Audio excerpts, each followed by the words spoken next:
Thanks for tuning in to this week's episode of Right Here in Mass. Joining us today is Jess Colson. After a successful collegiate softball career at Elms College, Jess started NWS Fastpitch, a softball training company that helps student athletes between the ages of 8 to 23 develop pitching skills, build confidence through athletics, and train the mental side of the game of softball. Additionally, Jess is the host of the Postgame Amateurs Podcast, which features bi-weekly interviews with women who reflect on their athletic careers, from early recreation leagues through college, and how the lessons learned through sports have impacted their careers and lives. Thanks for joining us today, Jess. Thank you so much for having me, Ashley. Happy to be here. My pleasure. Please share more with our audience about you and what you do. Yeah, so like you mentioned, I've been kind of in the sports industry all my life. It started very early on with my mom as my t-ball coach, and kind of I got bit by this bug of really wanting to be involved in athletics. So throughout high school, I was really drawn to high school sport and classes that involved kind of the business side of athletics as well. And it wasn't until college where I had the opportunity to major in sport management with a minor in coaching that really kind of grabbed me, and I think right by the shoulders, and made me fall in love with the idea. But it was really hard, to come out of college and find a job in the industry I was passionate about. And I've taken some different avenues in my career, which maybe we'll talk a little bit more about later. But I'm very happy to be involved as the owner of NWS, and through my podcast, the Postgame Amateurs Podcast, to kind of connect with women about their sport journey and see how it's kind of led them down the road that they're on. I love that.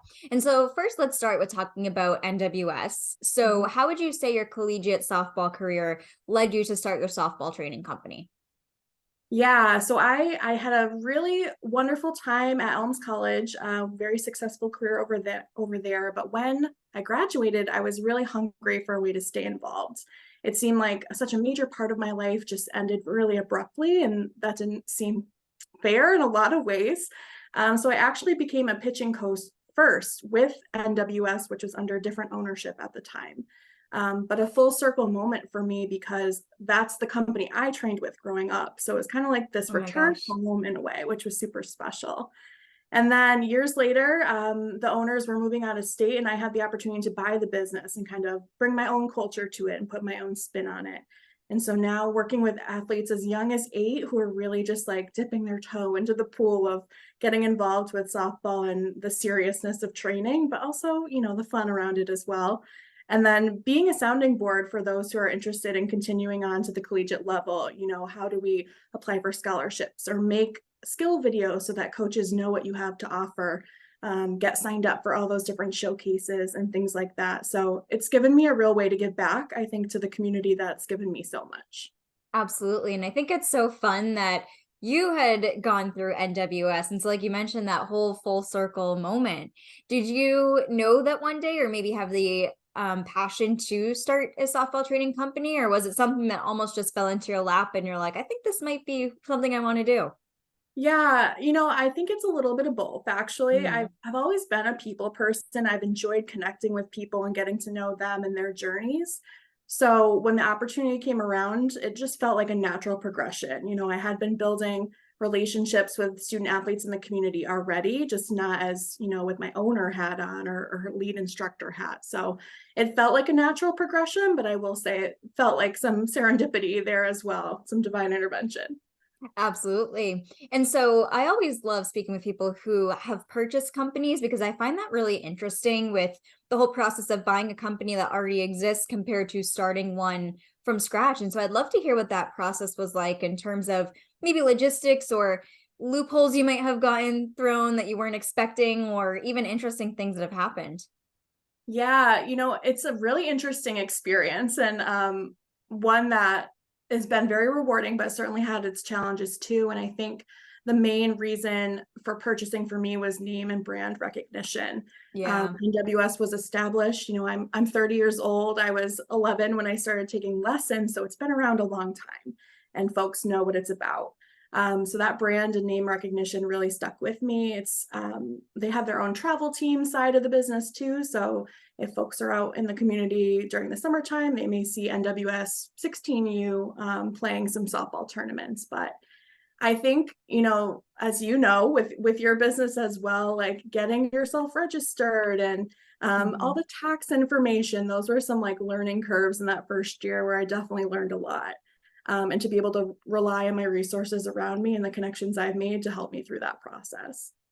And you just mentioned a really key point of any part of business ownership and entrepreneurship, which is building connections, because it's really, I always say it's not always what you know, but who you know can really end up bringing you far. And especially like the whole idea of meeting someone, you not only kind of get access to and make a connection with that person, but now you're kind of not non-directly getting access to their network because now they might share your name with people they know and so on and so forth. So it's kind of interesting to think about almost the multiple degrees that come with that. It's so true. And I think, word of mouth marketing is the best form. It's somebody who's giving you Yes. that true experience with a business or a service organization. And that's really where I started. I had Mhm. some name recognition. I was a new owner coming in, and people were trying to see what I was made of essentially early on. Like, was I going to be as good as the previous owners? What was I going to bring to the table? And here I am almost 5 years later of owning the company, and it's grown exponentially. I've hired staff to help facilitate more lessons with folks. And, maybe I've done a little bit of it backwards. I'll have to say, Ashley, I'm now just like running a website to get it up and running. But yeah, word of mouth and fielding those calls, like in my personal email and personal phone, has just become huge. And so now Yeah. building out that website to really be a tool for me to kind of funnel, inquiries in a little bit more. I'm really excited for the future. It's the whole idea of if you're already getting this much interest now without really having an online presence, like imagine how much things will grow once you really do have that foundation online. Exactly. And with the connections that you built and the community, have you also focused on doing any type of network with professionals who might serve the same audience or have maybe complementary clients in terms of like physical therapists or anything like that? I would say that's an avenue I'm looking into now. Mm. Another source has been though some local town recreation leagues needing some Oh kind yeah. of additional support around softball skills, and many of those leagues have really dedicated parents who are stepping up to volunteer and coach those teams, but are needing more support for some of those more intricate skills. So I'm starting to reach out to the city of Holyoke. We have an upcoming youth recreation clinic coming up, and the city of Wilbraham as well. So it's kind of reaching a network I didn't originally set out to reach, but is really exciting nonetheless. Absolutely. And I can also imagine that having gone through NWS yourself since the age of 11, that gives you a bunch of credibility with people who are looking to sign up their children to get training and things like that. And especially it's helpful to know that someone has gone through this program. And so you get it and you understand it. And especially having your collegiate career as well. Yeah, no, thank you for saying that. I appreciate that. And I always, in any business, somebody who's able to be in your shoes, I think just adds a lot of credibility. Mhm. And so I've really appreciated people who are saying, hey, we've seen you do this and our kid wants to do this too. Can you kind of help us navigate this process? And I do lean into my experience quite a bit, and I find it super rewarding. Absolutely. And so when you were kind of going back to your softball career, Yeah. when you were playing at collegiate level, did you ever hope or think that you might go past that into more like professional or more advanced career, or were you just kind of knowing that collegiate would be the end game?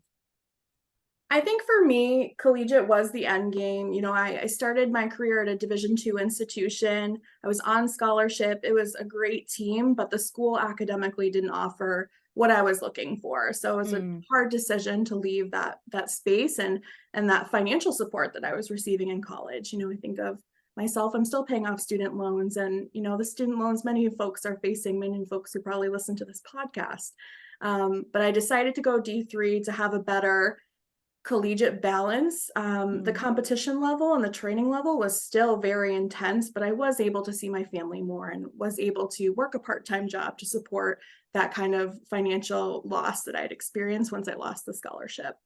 Yeah, and I think that's really admirable that you mentioned that is making a difficult decision that will end up paying off one way some point in Mhm. the future, but it can definitely be so tough kind of going through that decision-making process and wondering which one is really the right way to go. Definitely. And so, as you're focusing on individuals who are playing sports between the ages of 8 to 23, why do you think it's important for people of all ages to be involved in sports, whether it's for leisure or professionalism? Oh, that's a great question. I think sport provides a safe space for so many people. You may be experiencing challenges in your life that maybe you're not able to talk with your friends and family about, but when you're stepping into sport and that's a space that you've made connections in and you feel supported by your coaches and your teammates, I think it for me, it's always been like a mental health thing that I do for myself Yeah. to be able to, go for a walk with a friend or go to the gym and work out or do a Zumba class, something to stay connected physically when your mind may be all over the place, I think is a huge thing for folks. I totally agree. My thing is running, so that's what I'll do every Mhm. morning is running, and I say it's my non-negotiable is moving my body, and it's because I notice that when I do, I just feel so much better. Like I'm able to relieve my stress, I'm able to be more productive, have more energy. Like there's just so many benefits that come from it. And I've noticed time after time again on the days where I might have a really busy to-do list and I'm like, you know what, I'm gonna skip the run today because I need to focus on work. Whenever I do that, it's always a wicked unproductive day for me. And I always end up almost being like counterproductive. It's not Mhm. very beneficial for me. And so it just kind of always reinforces the importance of moving your body and really investing in your self-care and overall health and wellness. Totally, and I applaud you for being a runner. That is something I never could grasp. I My best friend is a runner. She has run marathons, and God love you all who do that. I move my body differently, and that's okay. Yeah. Yeah, absolutely. And that's a really important point too, is that to just find what you enjoy. Because really that's what it comes down to. If you don't enjoy it, you might not stick with it. And so when you really start to feel good about how you're moving your body and find an activity that you feel really passionate about, that's all that matters. Absolutely. And I almost find, coaching now kind of gives me that similar high. Like I have a current 40-hour full-time job outside of these two roles that we're talking about today. And I had a coworker say to me once, don't you want to just go home after a 40-hour week and not have to go do one extra thing? And I honestly think no. If I didn't have Yeah. this in my life, I don't think I would feel as fulfilled. I really feel like I'm making an impact and kind of having that outlet outside of work, I guess, really makes it for me.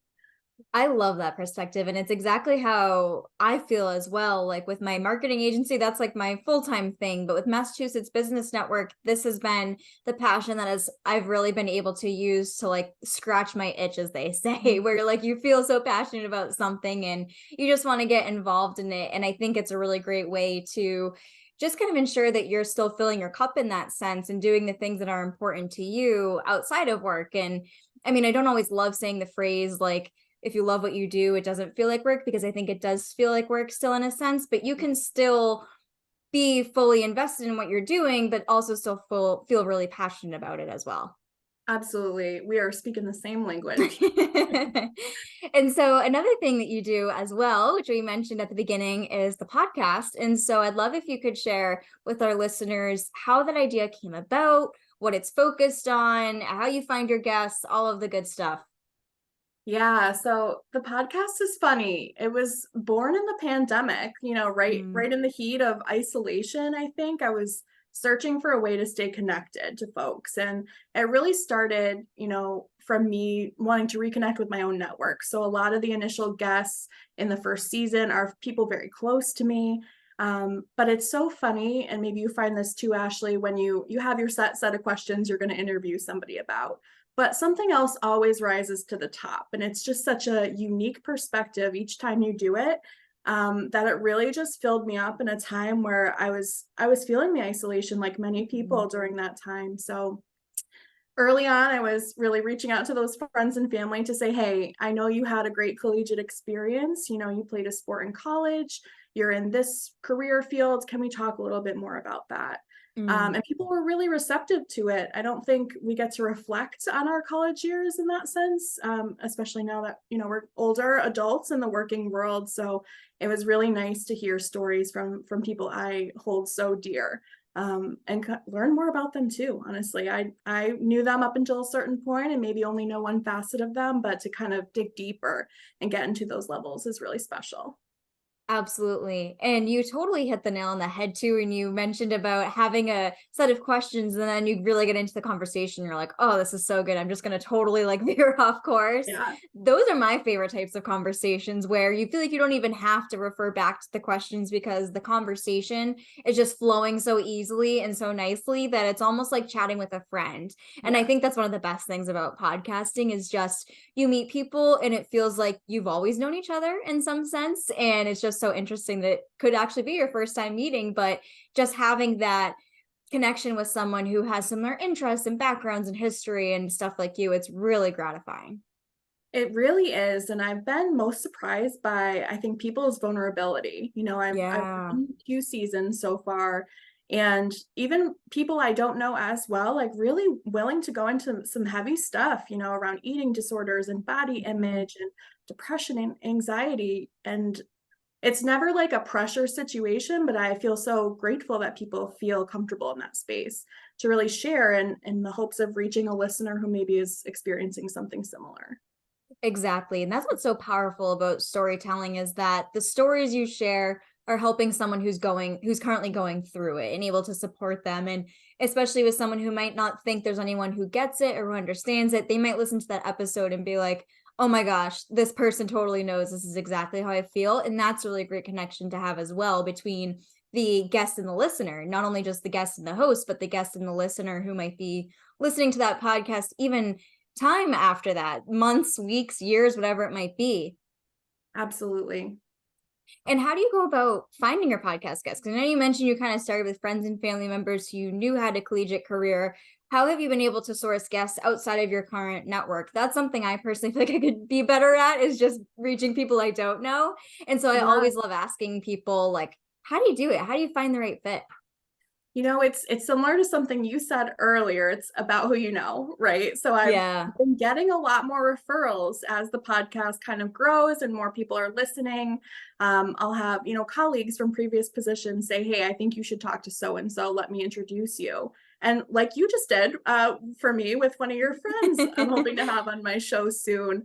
But I have not hit the nail on the head yet. I think that's an area for growth for me as well. But again, kind of circling back, I guess, to that theme of word of mouth is really a Mm. powerful thing, and trying to harness that for what it's worth is something I want to tap into more.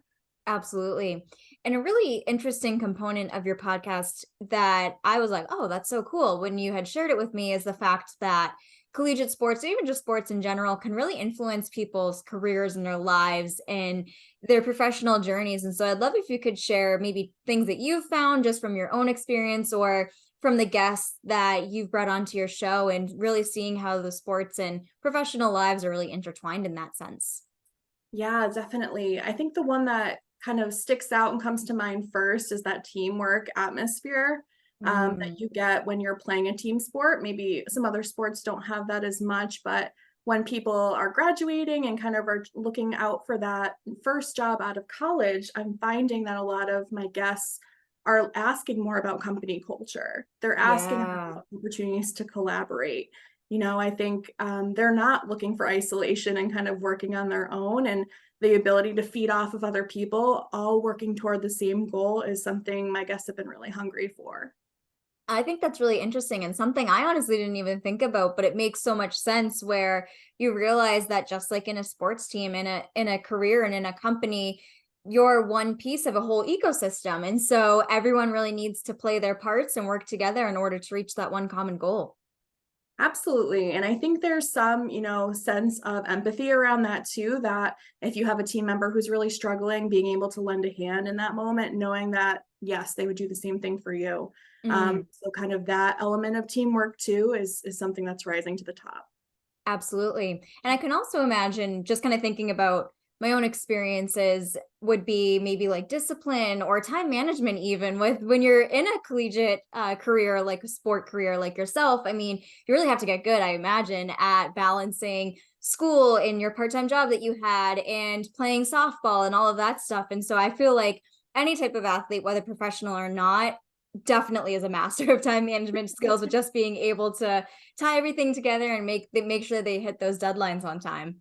You're spot on. Time management is another one that's up there for sure, between, when you're in college, managing your class schedule and your practice and workout schedule. And then, what block of time do you have for homework or to socialize, kind of really mapping out your days strategically, I think serves athletes in the workforce better probably than their peers. I think another one that comes to mind is patience, which is Yes. a hard thing for a lot of people to master. I feel it too.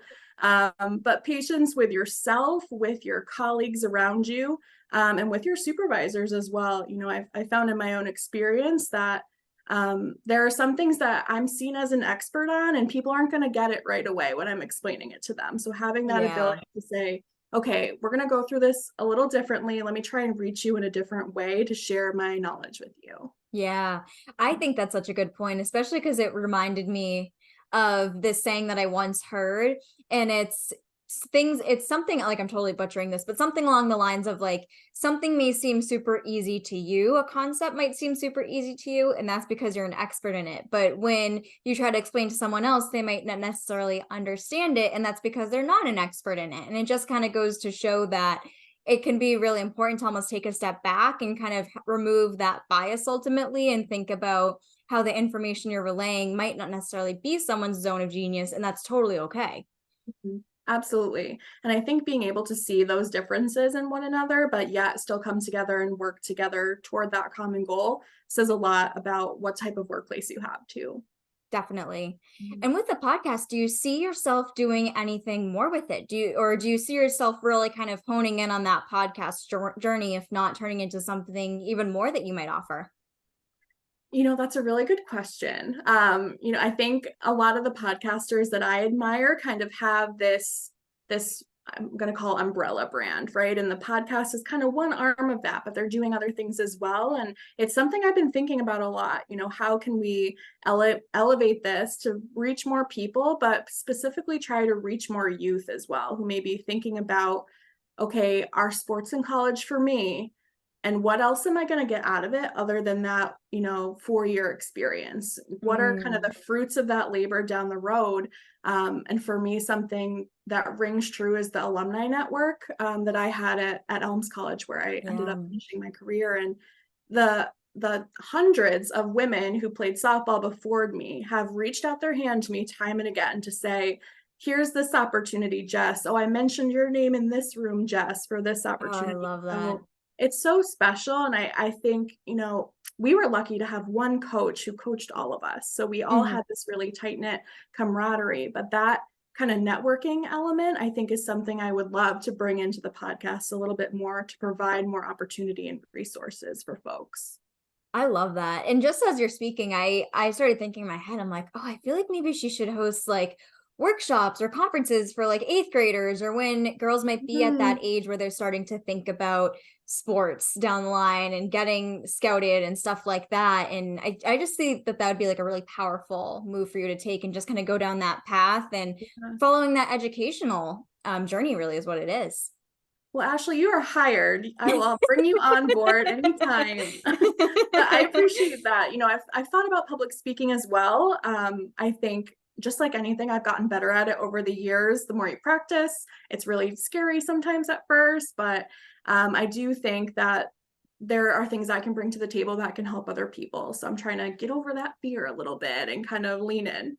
Yeah, absolutely. And that reminds me of something that I feel like sports has definitely brought to me, is confidence. I mean, when you do something, when you break your personal record, or when you finally achieve something, if it's whether doing it's one chin up, which you weren't previously able to do, it's like you just have this unbelievable sense of confidence that comes from it. And it's one of the best feelings ever, that I feel like leaves you on a high for the rest of the day, if not the rest of the week.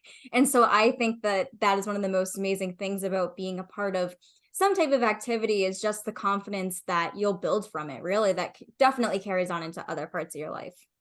I totally agree. And, that's something we really try and work on back to NWS is that positive self-talk when you're not experiencing success. Like, how are we going to get ourselves back on track here? Because we're our own worst enemies in a lot of ways. I think Mhm. the things we say to ourselves, we most certainly would not say to a close friend. So that's one of the things we work on most in our lessons is having that self-talk be out loud and me saying to students, okay, what are you thinking right now in this moment? Are you thinking, oh my gosh, I don't want to blow this for my team? Or are you thinking, I'm going to throw a strike right now? And trying to Yeah. build in that self-talk as well. Yes. And on the Mhm. topic of self-talk and negativity, I think unfortunately, most, if not all, athletes can relate to the experience of having a bad coach and how that might damper or impact their view on the sport that they feel really passionate about. And so, in the coaching that you do and in the work that do you do anything to kind of help your students or help your athletes kind of get past that and almost like unlearn the negative thoughts that they're thinking because of someone else's unfortunate coaching skills or anything like that? Yeah, that's really hard when somebody's confidence has been diminished in something that they once loved or once were very passionate about. So, Mm, when I have folks like that I'm interacting with, I really try and have an open dialogue throughout the whole lesson. Just ask, how is this feeling for you?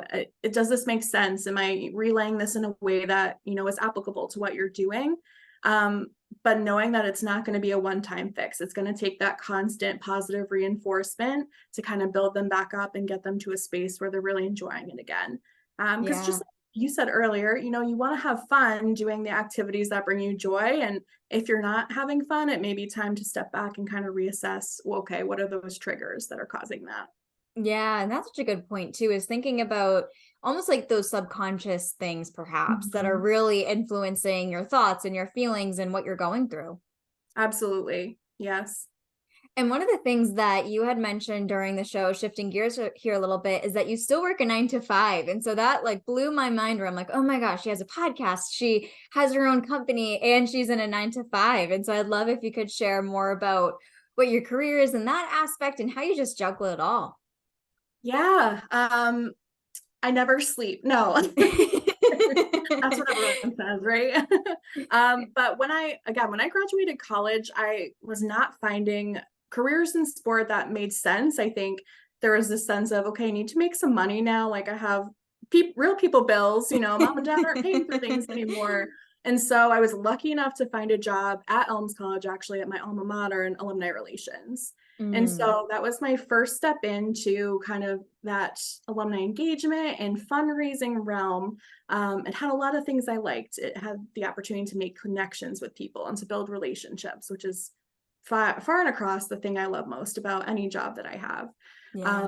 but it helped me step into that development and more institutional fundraising, which is where I find myself today at Girls Inc. of the Valley. I'm the director of development and communications. So I run all the annual fundraising for the organization and do all of their marketing and communications as well.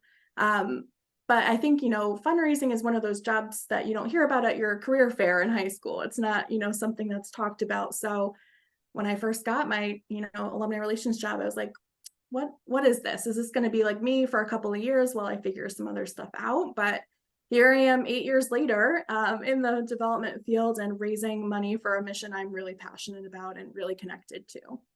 And I also feel like working for Girls Inc. of the Valley and having NWS and your podcast, like all three of those have really close underlying values. And so I can see why you feel really passionate about having that career because the values that are part of Girls Inc. and the values that are part of what you teach and the connections that you build with other post collegiate athletes, I think is just all really tied in closely. You're absolutely right. They are so interconnected. And I think in a lot of ways, they lend themselves to opportunities for me. It's kind of like this Mm, perfect triangle of things popping up that makes sense for me to pursue. And at Girls Inc., our mission is to inspire girls to be strong, smart, and bold, and to really be able to be the bridge to the resources they need to be successful.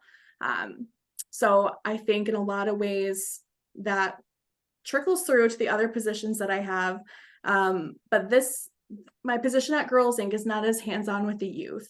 So I think that's where the other two roles that I have are kind of feeding that, or scratching that itch, to use your phrase there, for me as well, to be able to say, okay, I'm actually getting one-on-one or small group time with youth, and that's where I'm feeling really fulfilled.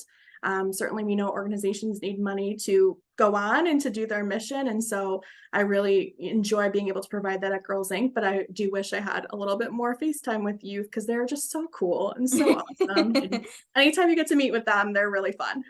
And I feel like even though being at least a decade older than youth, sometimes like I'm learning from them. So you Oh, like yeah. they feel like they're learning from you, but in reality, you're like, oh my gosh, like between new TikTok trends, like something as silly as that, but also between like their tenacity and their adversity and just the things that they go through. Like I feel like I learn stuff from youth like all the time, whether it's someone I'm seeing face to face or just online. And I think that's really magical.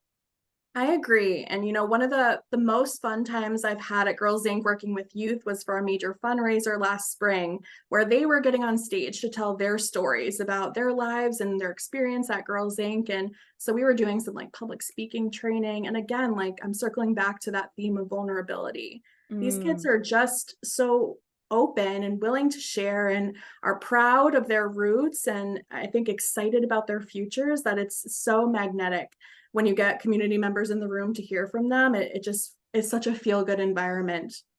Absolutely.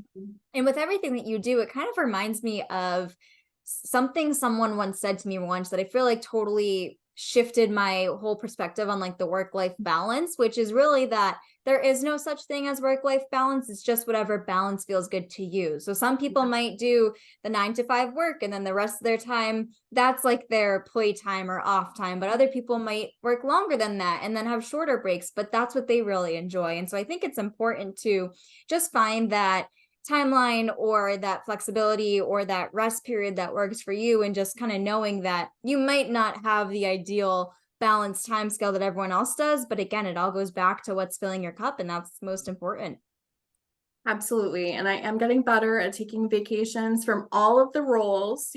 Just because we're off from one doesn't mean we should work the other two. So I'm Yes. finding, as NWS and the podcast grow, I'm needing to take those pauses a little bit more, whether it's a long weekend, or I've really enjoyed doing work retreats, just booking an Ooh. Airbnb somewhere else in the state and going to a new space to be creative has been really fun. I have always wanted to do that. And I literally just thought about that again last week. So I'm so happy that you brought that up, because I follow some people on Instagram who do that. They'll either do it by themselves or with like their work best friend, and they'll just book a weekend and just tackle a bunch of stuff internally for their businesses that will help them reach their goals. And I always am so fascinated by it. So I'd love to hear more about that. Yeah, I think one of my favorite spots to go is the Berkshires in the fall, specifically to like just be on a small lake there in the kind of autumn, cozy vibes as well, and to see all the beautiful foliage. But I find that I don't want a structure while I'm there. I think I want things to Mm. just inspire me, and to be able to have my notebook and laptop there to capture those items. But after those retreats, I just feel like I feel peace, because I've accomplished so much, but in a different setting that's allowed me to think creatively. Yeah. So I encourage you, do it, Ashley. It's really worth it. I definitely need to. It's all just about finding that right opportunity, because I'm like you, I would love to do it in the fall or in the winter when like the snow is falling. Like that Yeah. just sounds so peaceful being able to do that. And like you said, even if it's just here in Massachusetts, just taking the time to get new scenery and be in a new space that will almost force you to think outside of the box and get creative with stuff. I think a lot of really great things can happen. Absolutely. Love that. And so, as we're talking about all the businesses that you have and all the stuff that you're doing and all the things and initiatives that you support, I'd love to hear what your local favorite businesses are to support. Yes. So there are so many, but let me just highlight a few. Tandem Bagel. I live in West Springfield, Massachusetts, so I am fortunate to have a Tandem Bagel like 2 seconds away, which is Oh, maybe bad, but also really good. you can never go wrong with bagels. I eat a bagel every day for breakfast, so I'm I with love you. a good bagel. They have wonderful special lattes as well. It's a nice little spot. I also love the Plan Hair Studio in Holyoke. They have a really cool kind of old mill building that they work out of right on the Ooh. canal. So it's got a really cool vibe over there.